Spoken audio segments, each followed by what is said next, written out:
holidays organized by British tour operators.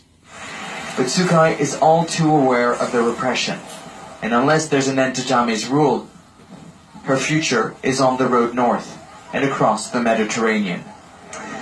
And we can now speak to Nicholas. He's in Karang, which is at the Gambia-Senegal border. First of all, Nicholas, tell us who are the candidates who are challenging Jammeh in this election? Well, Laura, there's two candidates challenging Jammeh. One is called Mana Kande. He used to be part of the ruling party, but then created his own political party, is running as an independent. Now, some members of the opposition say that he's been propped up by Jammeh himself, mounting a fake opposition for this election. And then there's Adama Barrows, a former estate agent who was once a security guard in a department store in England. He's heading a 7-party coalition. It's the first time that the opposition is united under one candidate. He's really the people's choice. This election will be literally down to marbles and tin cans. Inside each polling station are 3 tin cans, a green one for Jammeh, a grey one for Barrows, and a purple one for Mane. And by the end of the day, people will be dropping marbles inside these cans, and there will be a tally to count how many votes there are. Now, of course, there's been 5 of these elections since Jammeh took power in a coup in 1994, and he's won all of them with a comfortable margin. It's so interesting to see how people are actually voting there in the Gambia, and of course, you're not able to see it yourself, you're not being allowed into the country. I mean, given these circumstances, is there any guarantee that this is going to be a free and fair election? Well, Laura, you know, the European Union, who usually monitors these elections, haven't been allowed into the country. In fact, there's one African Union observer for 1,400 polling stations. It's just literally impossible for people to monitor these elections carefully. Diplomats in the Gambia are actually trying to go inside these polling stations to try to watch whether there's going to be a correct tally. But the big anomaly in this election is the number of registered voters. There are 840,000 people registered to vote in a country of a population of less than 2 million. And remember, half of that population is less than 18 years old and are not allowed to vote. So 840,000, that's a big number for a small country. Now, Yahya Jammeh has said that he will not accept that the opposition protests, even peacefully, the outcome or the results of these elections. He said time and time again that he's ready to rule the Gambia for billions of years to come, and he's confident that he'll win this election again. Okay, we'll have to wait and see, won't we? Nicholas Hack, thanks very much for joining us there from the Senegal-Gambia border. C'est parti. Baguette. Bien nombre de madame Gaïe pour aller parce que il veut. Après, on me surprise. Ah ouais? Quand même, Dakar. On est comme les nerfs. Ouais, Mani Yusufu. Mangeo Pekodo Africa.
C'est le grand bal à vous faire.